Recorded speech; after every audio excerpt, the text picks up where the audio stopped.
Okay. Hi, good afternoon. Welcome to Ateneo Art Gallery. And Happy New Year to everyone. This is actually our second event for the year. And thank you for joining us on a Saturday. It was how many? Almost 3 years ago. Yeah, when we launched Pio's exhibition here in Ateneo Art Gallery. It was April. April. It was a few weeks before the election. And you can just imagine how Pio and I felt when we saw each other after the election. But anyway, we move on. Um, the book was actually in progress. We worked on this after the exhibition when Pio was already back in the UK. And so we collaborated on this together with Hato Press.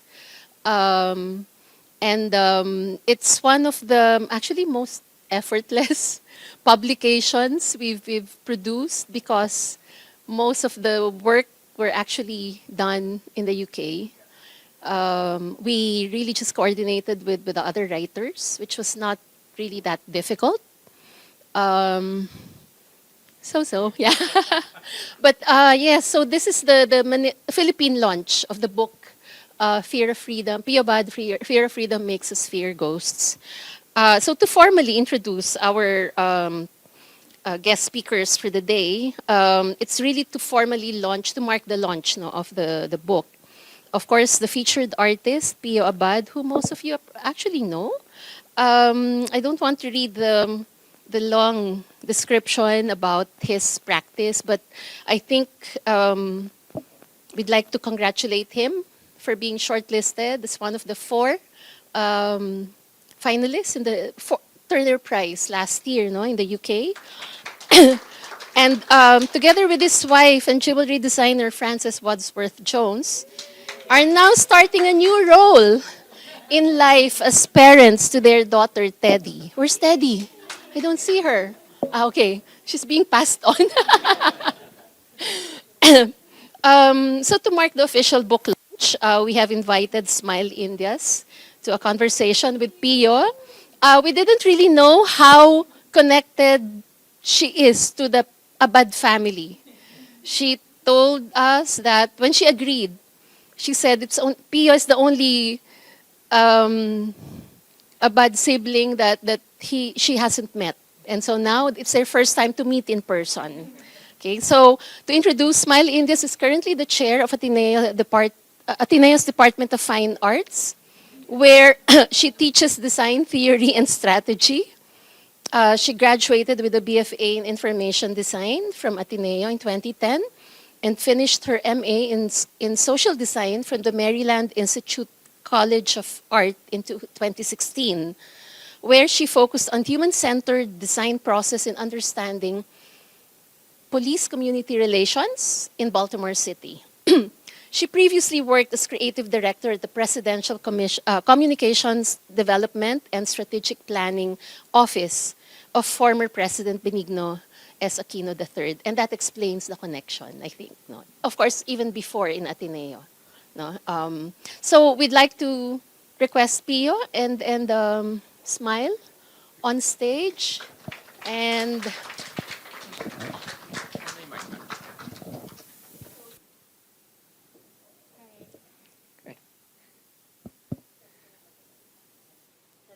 Hi. Hi. Thanks everyone for coming. Hi. Good afternoon, everyone. Yeah. Yeah. Let's just get started. Okay. Yeah. Ask away. Okay. Pressure ako eh.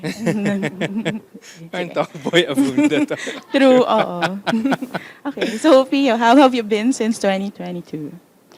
Oh my God, that's a Ang daming long... nangyari. Worldwide, local, family. Since the show opened here in Ateneo in 2022, how have you been? Well, I guess maybe let's start with, the kind of roller coaster of emotions to do with the show. I was leafing through the book earlier just to remind myself it's almost like a time capsule. But one of the first text in the book is a conversation with Ambeth Ocampo that we actually recorded a week before the opening, a couple weeks before the elections, and it was it kind of captured a moment where there was a brief glimmer of possibility, which was obviously very quickly snuffed out. Um, but I think you kind of have to hold on to it. So in terms how have I been? I think it's a mixture of different things. But I guess recently, alongside the political, the kind of rough political waters that the world has been going through, having just been a parent, I think you can't help but not be hopeful.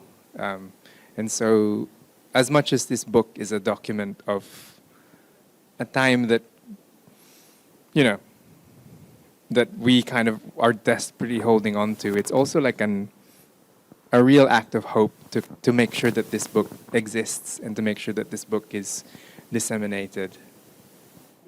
We can talk about hope a little later, no? Kasi I really want to talk about 2022. And because in your conversation with Sir Ambeth, you talked about an energy that was unleashed and that we can't put it back in the bottle anymore. And so I'm actually very curious as to how you've reflected on it, especially 3 years after that exhibition, where especially people here in Manila have just started just being complacent again. We're less vigilant, I feel. We're also less wary of whatever it is that's going on in terms of like national government. Things seem okay. And so a lot of that energy has started to quiet down. So I'm actually quite curious as to how you've processed launching the book in 2025 while also knowing that so much has shifted since 2022. I think one thing I noticed, because I hadn't been back to the Manila since I did the show in 2022. Obviously, the first thing you do when you arrive is you get money. And so you withdraw money, and then the money comes out, and you realize like the money's changed because all the people that have built this country have kind of been erased, and only the animals remain. So it's like it's the wilderness. um, and in a way, I was thinking about that in relation to the book, which is the opposite. It's if you can.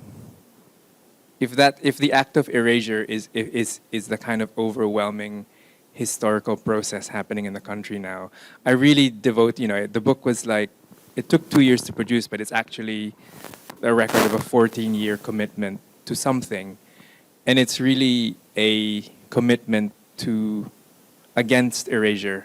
It's a real commitment to inscribe everything in as much detail as humanly possible.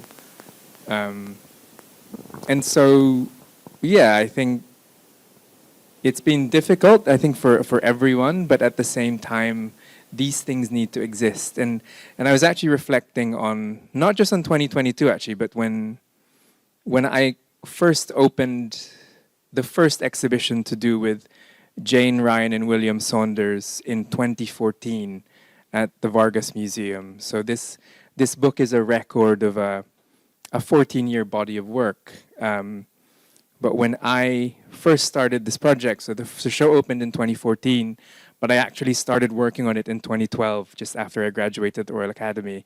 But thinking about that point, when I guess Pinoy was president, Barack Obama was president, Facebook was a good thing, and we've just, the world has just witnessed the Arab Spring, where all of these dictators and kleptocrats and authoritarian governments were falling, largely through self-organized movements.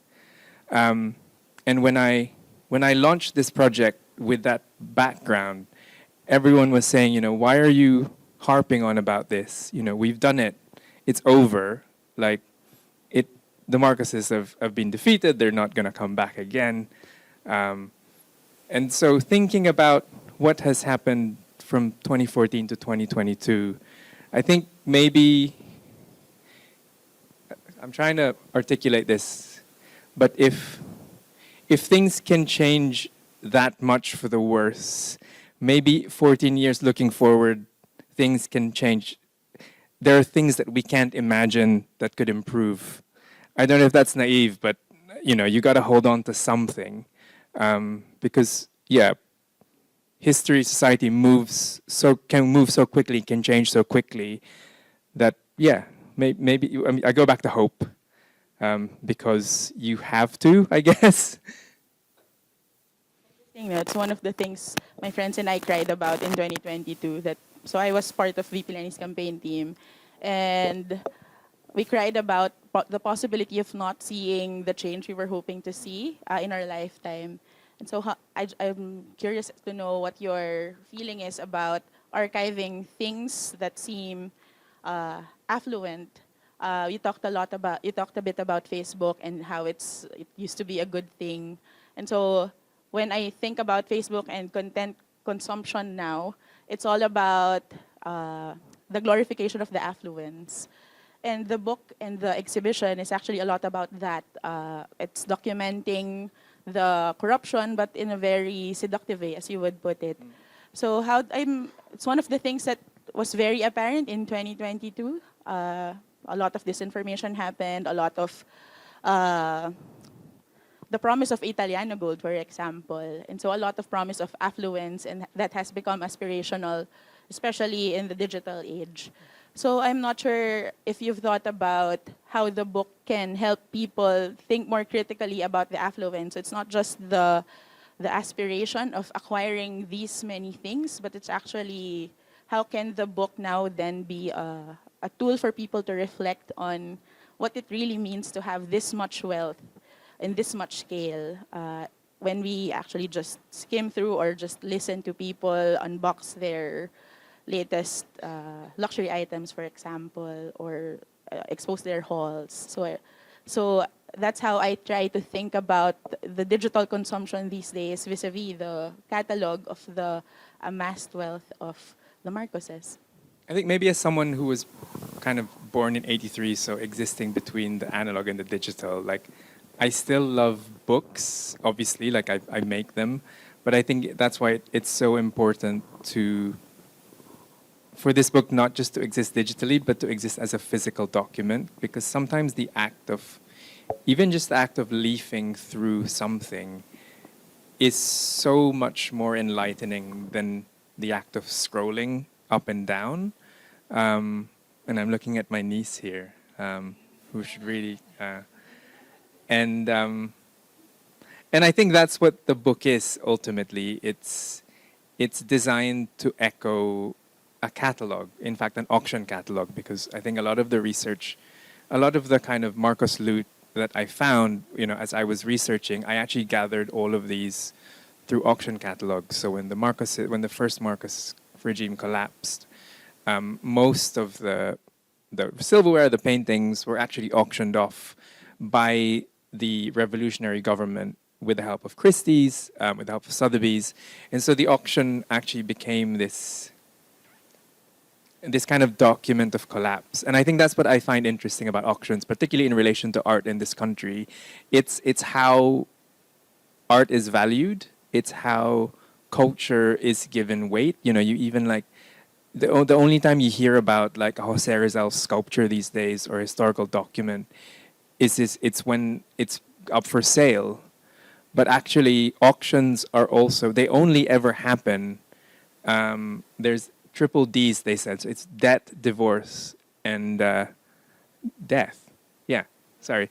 And when you look at it on a macro level, actually, auctions also only happen because, the people that own them, are part of regimes that collapse, or they're both they're both these markers for affluence, but also they're moments that mark societal change, really, because that's how these private objects enter the public realm, albeit momentarily. So the idea of like using the auction catalog as a format for the book was actually really important. It also allowed me, so the end of the book, there's no contents page, but it's actually like a list of all of these things. So I think this exhaustive list is kind of both exhaustive and exhausting intentionally, because as you leaf through the books, you also bear witness to that corruption that's being erased, that's being normalized. And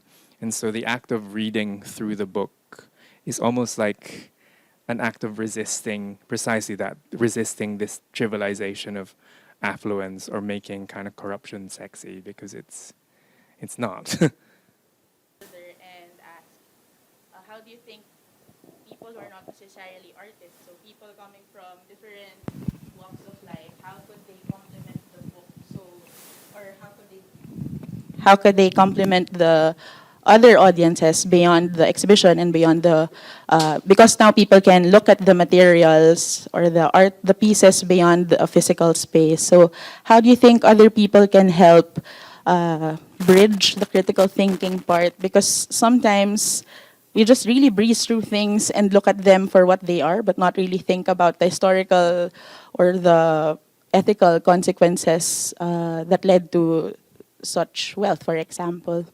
I think, I think maybe what we are experiencing at the moment is like this dearth of critical thinking, because I think critical thinking involves complexity, and I think the reason that, say, populist governments or that societies all over the world are enthralled by populist governments is because they can disavow complexity because they're not trying to solve anything. It's just about amassing power.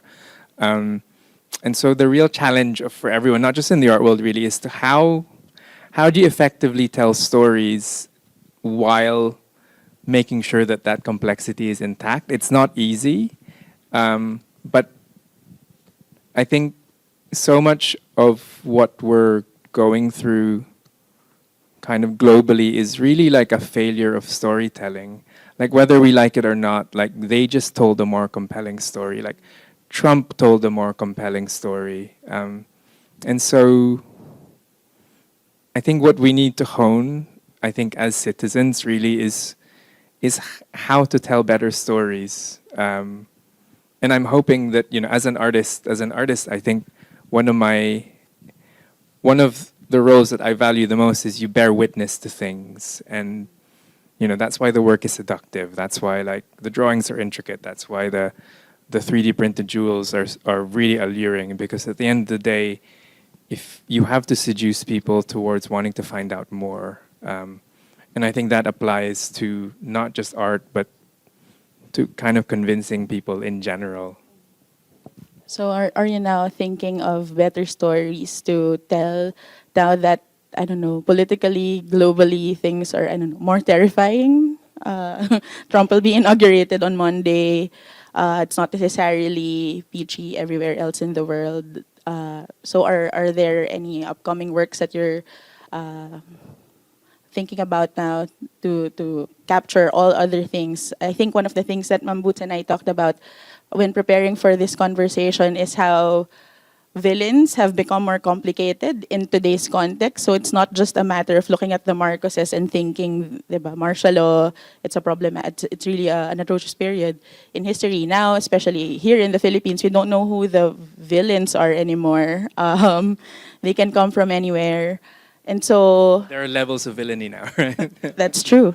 And so even amongst the same camps, right? Like people fight for so many different things, and so it's so difficult to capture what it means to be vigilant at this time. I think probably one of the reasons why we're also exhausted every day, because it's so difficult to capture what villainy looks like at this time. So maybe a conversation about your process and what are upcoming projects that you're thinking about this topic. I think at the moment it's like, I describe this book as both like a culmination and an exorcism of the last 12 years of my work.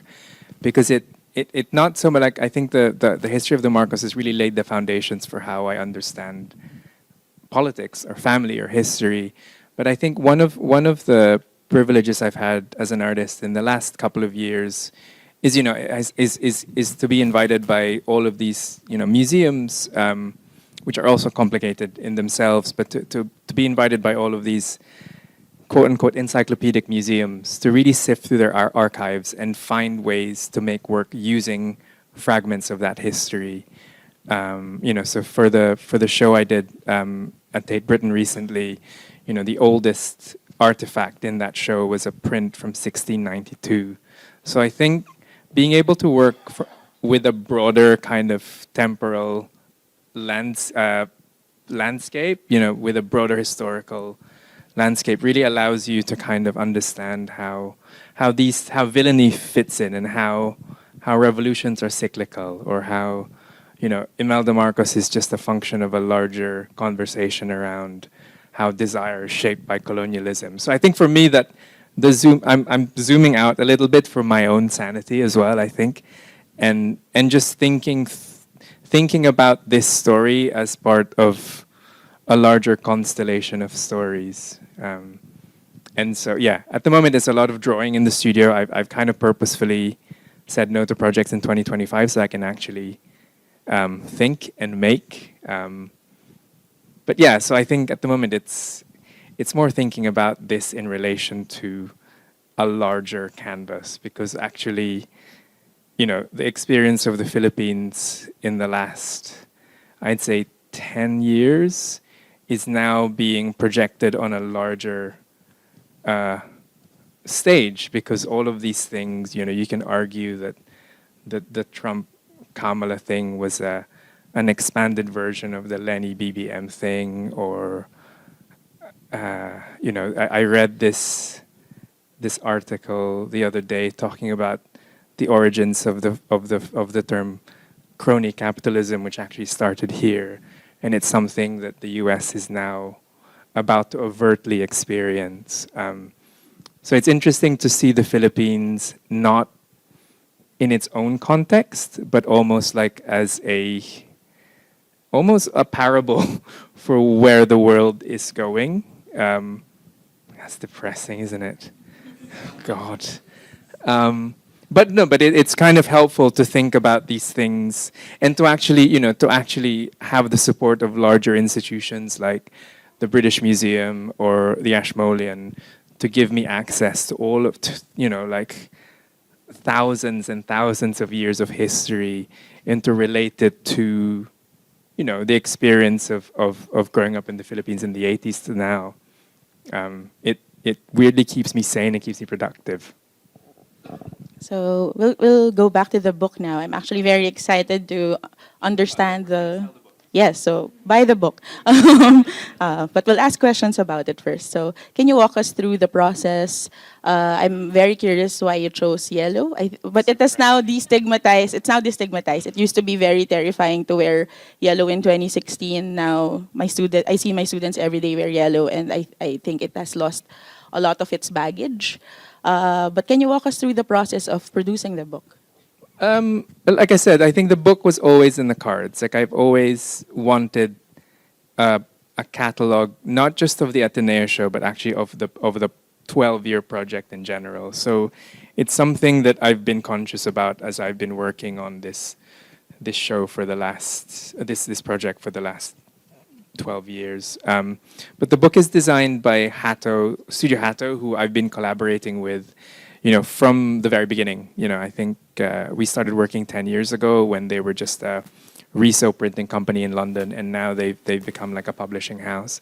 And they also actually designed the Pasita Abad book that I produced a couple of years ago, which actually helped me a lot in terms of learning how to make books. And like I said, it's designed like an auction catalog, but interspersed with these texts. And I think the people that I chose to contribute to the book, were chosen because I wanted the book to have, a strong international context, but I also wanted it to be really located locally. And so, we were so lucky that both Ambeth and Marian, who I can't think of two people who kind of exemplify talking about the complexities of history in this country more. And then the other two contributors are Katy Wan, who was instrumental in the Tate acquiring Imelda's, our project, Francis and my project on Imelda's jewelry, and Kathleen Ditzig, who is a curator in the National Gallery of Singapore and has been writing about the kind of history of conceptual art in Southeast Asia for a very long time. And so to have these four voices alongside my own writing and Boots's writing come in, and the editor is a really young a Filipino academic based in London named Marv Recinto. And so it was amazing to be able to put together this team. and really, I couldn't have done it without all this support, because it's a lot of effort to produce a book, and this book has so many images as well. So there was just, yeah, but it walks you through. It begins with this image, and this is an image that has accompanied the project from the very beginning, and it's actually it's a photograph taken by my mom on February 20. I think it's 26 or 25. I'm not sure kung is the exact date of EDSA or after. And they were the first group of people to enter Malacanang Palace. I think Tito Al was also there. And it's funny, like this image kind of is a strange, so it's my dad on it's his hand, and it's a bit of a printing mistake, because I forgot that when you get sent a design, there's a 3mm bit of the image that gets chopped off. And so my dad's face should really be here. But maybe it's more interesting that you can just see his arm. And when you open the book, you see the full photo. And the woman in the photo is Corina Lopa, but everyone used to think it's my mom. And obviously the guy in the center is Marcoses Malakas, oh my God. And it's interesting to think about this image as the idea of the strongman has waxed and waned in the last 14 years. Like when I first showed this photograph in 2012 as part of my Royal Academy degree show, the idea of the strongman seemed so distant. Like Gaddafi has just been executed, and Putin seemed like a comedy villain, and and I think as I've shown this work repeatedly, the strongman keeps on like having more and more ridiculous iterations. So there was like Putin bare-chested riding on a horse, and then there's Trump photoshopped on a buff body, but then it became like BBM kind of copying the poses of his dad, and now it's like Mark Zuckerberg on Joe Rogan, and so these figures that you think you've extinguished keep on coming back. Which is maybe a reminder when you talk about complacency, that actually the struggle has to continue. I know you shared a little bit about, I see some of my students here, that you had a font made for the book. Would you like to share about the technicalities of the... Ken Curtin, who designed the book with me, is a typography nut. I think you are too. And we created a font based on, so Christie's has an official font called Bembo, which they use for everything, for their branding. And I asked him to create a kind of corrupted version of the Christie's font. And so we called it Trembling Bembo.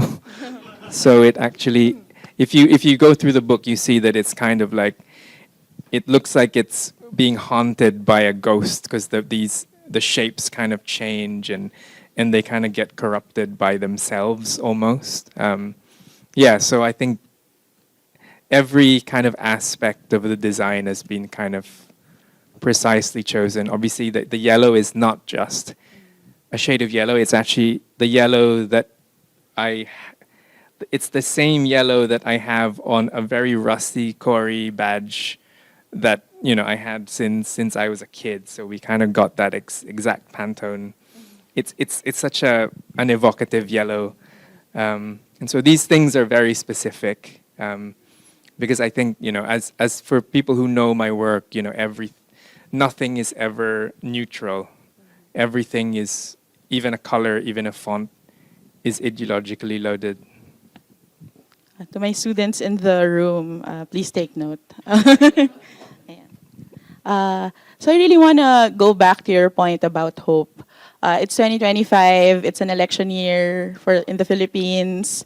It is terrifying. It really sets what 2028 would be like, another presidential election year for us. How do you think can the book and the work inside help us, find hope, or at least begin thinking about what hope could look like in the next 3 years? I don't think I can answer that, but I think I kept on thinking about this. I've made this book for the future because I can't bear the thought of making it for the present. And so I think the fact that it exists, that it can be disseminated, that people can access it, I think that's the work that it's doing. I can't demand it to do more. um, but I hope that, because the images are alluring, that it's, at its very core, it's actually the most extensive visual accounting of the Marcos loot. And so, when you're asked a question, show me the receipts, or, this is the book, this is the receipt, yung resibo. And I think just it existing is an act of it insisting on hope. I don't know whether it can do more than that, but that's okay. But I think books are really powerful. That's why the first thing that authoritarian governments do when they're threatened is to burn them. And so I think the act of making this book and the act of distributing this book and the fact that the book is this color resists so many things and hopefully provides some kind of glimmer of possibility that I think we've all lost at the moment. But like I said, I don't want to think about it looking towards 3 years, but maybe looking towards 14 years. Maybe we'd open the floor for questions. Yeah, please. Would anybody in the audience have questions for Pia about the book, about the process?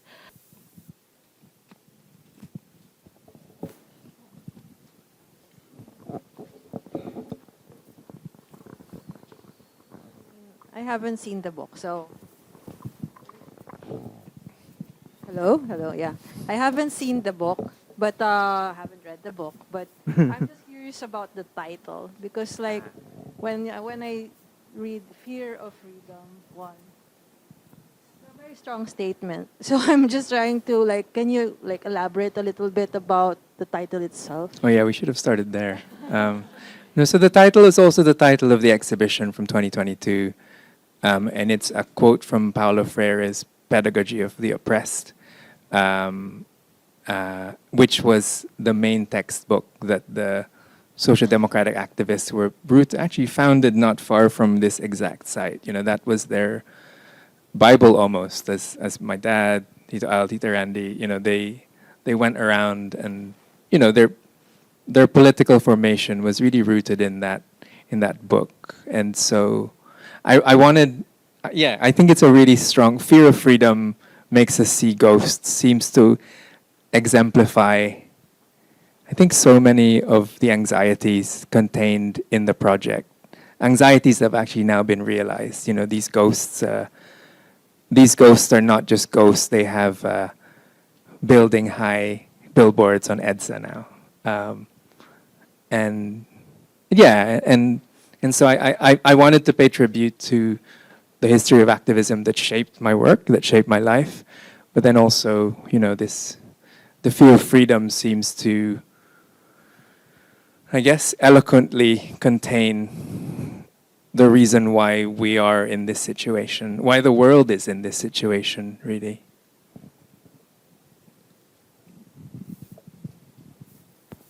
Hello. Yes. I actually had to buy this. I had to pre-order from London. Oh, wow. Yes. Yeah. So I think I'm not so sure this is one of the signed copies.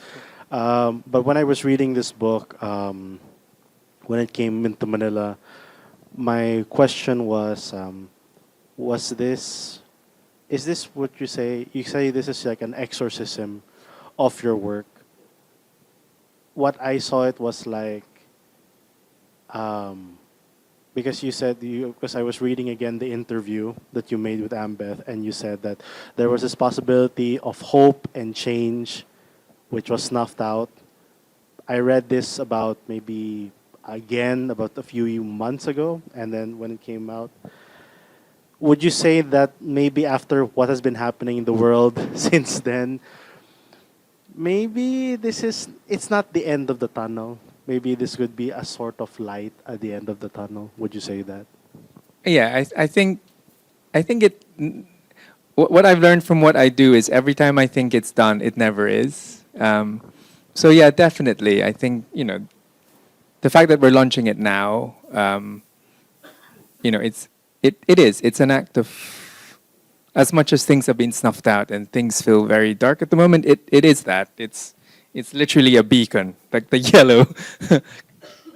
Yeah. So I think an exorcism for the sake of, it's an exorcism for me sometimes, but then that doesn't mean that I don't re-engage with it.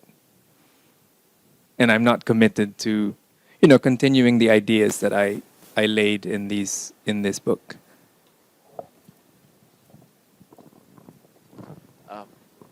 Okay, good afternoon, Pio. I was just about browsing through my phone a few seconds ago, and then I saw that at your Cadiz show you did feature Leo Vallador's work, and it is his birthday today. I just found out, so pretty coincidental. When I saw your show at Cadiz and you had a talk, your interlocutor then was Vince Rafael, and I remember. I mean, I didn't remember everything about it, but it was just after another election, which was the 2019 Philippine elections, where honestly, now that I'm looking back at it, it really felt like the bellwether for where we would be right now, because the mood that the talk was was so depressing, unbelievably depressing. And then since then, when I saw your exhibit and then what you've done with the work and with this book, the question I've been asking is that, as you alluded to it, people have become so cynical. People have become so detached. I think both of you alluded to it this way. Even I do. Like I can imagine people like resigned to the reality that this is where we are. Why didn't we keep on resisting something that it turned out wasn't going to be that bad? So, how would you respond to that kind of cynicism? And all the more because this is something that even people my generation are picking up, the people who live through it. I think, I respond by making work. I think I have nothing else to offer but that. Like nothing. I respond by drawing. I respond by writing. I respond by producing books. And I respond by actually, continuing conversations with people that have continuously negotiated a space for hope, not just in 2016, 2019, but all the way from 1972 to now. Like, one of the book ends with this beautiful essay by Marian Pastor Roces, who has just entered the building. And when I asked her what she wanted to write about, I was actually surprised, but in the end, as we talked, I wasn't, because she said she wanted to write about love, and how the project and the book itself is a manifestation of different types of love. From the love that my parents had for the country, or the love they had for each other. There's familial love. There's the love between me and my wife and collaborator that allowed us to produce this kind of work. And there's this irrational love that people have for, this society that keeps on like spitting you back. So there are different forms of love that are contained in this book. And I think it seems cheesy to say it, but maybe it's not. But actually, there's, and I guess maybe it goes back to 2022 where love was a radical act. And so in the end, we can think about these larger arguments we have with people that are not worth arguing with, or we just spend time with the units that we love, family, friends, and then maybe the conversations can start there and blossom from there. And really, this book is a tribute to family, to community, that have shaped me. So it starts there and see what happens.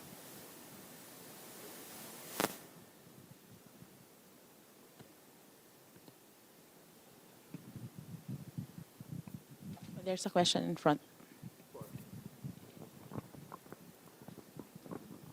Yeah. I want to follow up on that concept of love, because excuse me. I remember our last interview was in 2022, and it was, yes, it was, as you called it, the first post-mortem Yeah. of the election, and I was interviewing you for that. show, and we were both frustrated, I think, angry at the result. And I guess I want to ask how that transformed, from 2022, that disillusionment, that anger, and now I'm hearing you talk about hope and love and all these, I think, beautiful things. How did that happen? And especially in light of we're in another election year. I think it's to not think about it in terms of election years. But I think also becoming a parent, you can't not be hopeful because you just can't. And so I think that big shift, and I think for me it's being able to zoom out and really think about these things in relation to larger. Maybe it's a form of delusion or denial, which I think I'm entitling myself to have, but I think parenthood does that, and I think also you can't despair forever, right?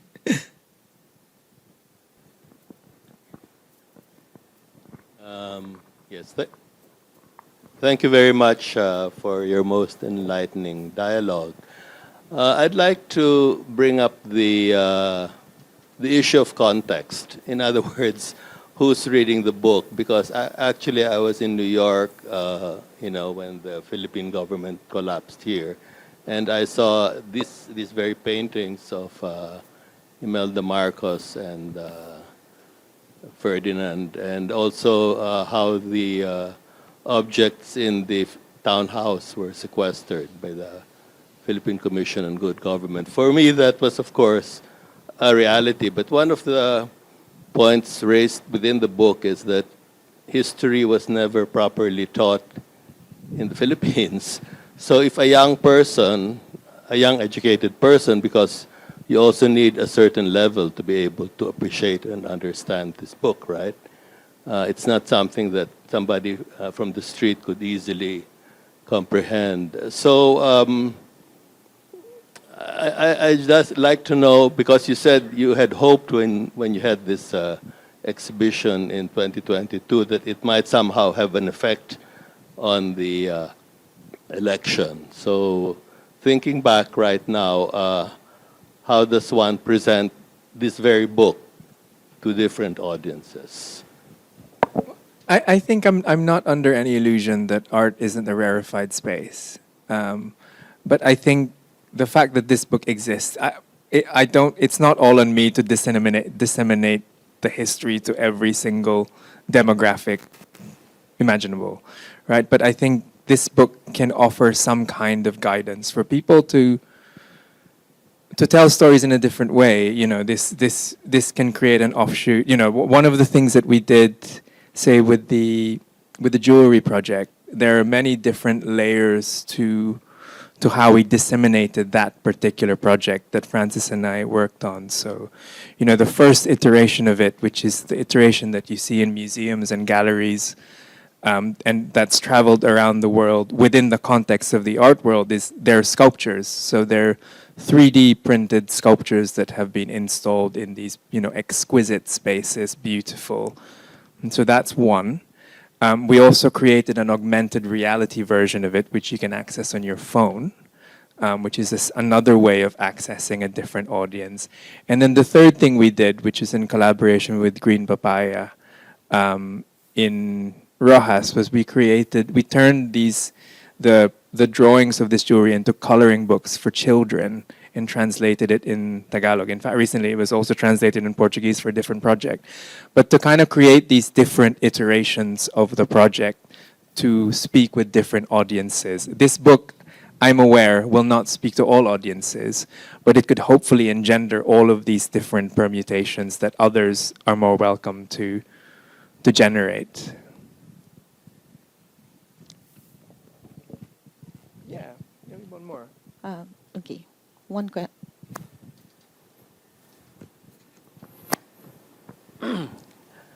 Congratulate Pio, Francis, at sa lahat. Ang tanda ko nga, Baka hindi 25th ng gabi kasi nakahilata kami sa Malacanang lawn nung gabi. So, linusob natin, di ba? So, it probably is the 26th probably when we had that sort of entrance tour. Ako, I'm interested right now because part of a new initiative is looking at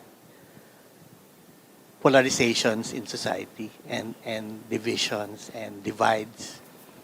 So I was just wondering, as a first step, had you had the opportunity to get feedback from anybody from the Marcos camp about the exhibition? Or maybe when it's posted somewhere in the comment section and all of these things happen in the comment section. So I was just wondering, how are they viewing your work, and what are they saying if any of these things reach you at all? I don't really think about them. They're not in any way. I don't care what they think. But what I found interesting, and this is kind of maybe it's that this work has now infiltrated the search engines. So when you Google Imelda Marcos jewelry, my work turns up. Or I remember when they screened the film The Kingmaker, and I saw it for the first time. There was, I think, Lauren Greenfield, the director, was talking about Malakas at Maganda, and they flashed the paintings of Imelda and Ferdinand. And what they in fact showed were the copies that I commissioned rather than the original ones. In terms of getting feedback from people who are sympathetic to the Marcoses, I mean, I think anyone who works in the art world will know that the kind of the contradictions that people hold while navigating that space is interesting, and they've certainly all seen this work, they've experienced this work, they've enjoyed looking at this work, and yeah, I don't know. I mean, the Marcos thing, I don't think about them. I don't really care what they think. But what I do care about is this work has now infiltrated, because the Marcos myth is based on the fact that they've managed to suppress images of the loot. And what I've been able to do is to produce images of the loot that are now so globally circulated that they exist online. And talking about other audiences, like, yes, this is a book, but you can also Google image all the images in this book, and that could lead to a different kind of conversation.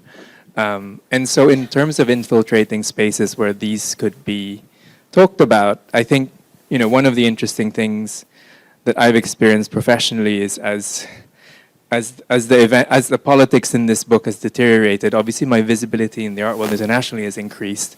And so that allows, this history to be so present. The fact that Tate Britain, which is the seat of British culture, the discussions around Imelda's jewelry kind of become a centerpiece of the Turner Prize conversations is kind of funny, but also great, I think. Yeah.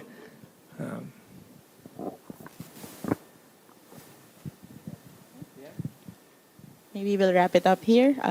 Thank you so Thanks, much, yeah. Mia. Thank you, everyone. Please buy the book. Yeah. And thank you, Boots Thanks. and Esti and Ateneo for organizing. And yeah, thanks. Yeah, Marian, thanks for Marian, can coming. you please stand? Please stand. Thank you for that wonderful essay. Thank you for that Thank essay. It's really beautiful. And you so- can see my dad here because you can't see him on the Yeah. cover. In So- person.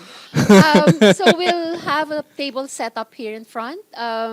If you have your copies and you'd like Pio to sign them, you can spend a few minutes. No? Yeah, of course. Also, there are some refreshments outside, and we'd like to invite you to go around the exhibitions in all floors, ground floor, second floor, and third floor. We have the ongoing Fernando Sobel Centennial show featuring the Ateneo Art Gallery collection. So again, thank you, Pio. It has been a very enriching collaboration. 5 years. 3 years of that. Yeah. 3 years. But we started planning this 2017, I remember. Yeah. Oh my God. So that was almost 10 years ago. Oh my God. Thank you and congratulations. Thank you. Thanks so much.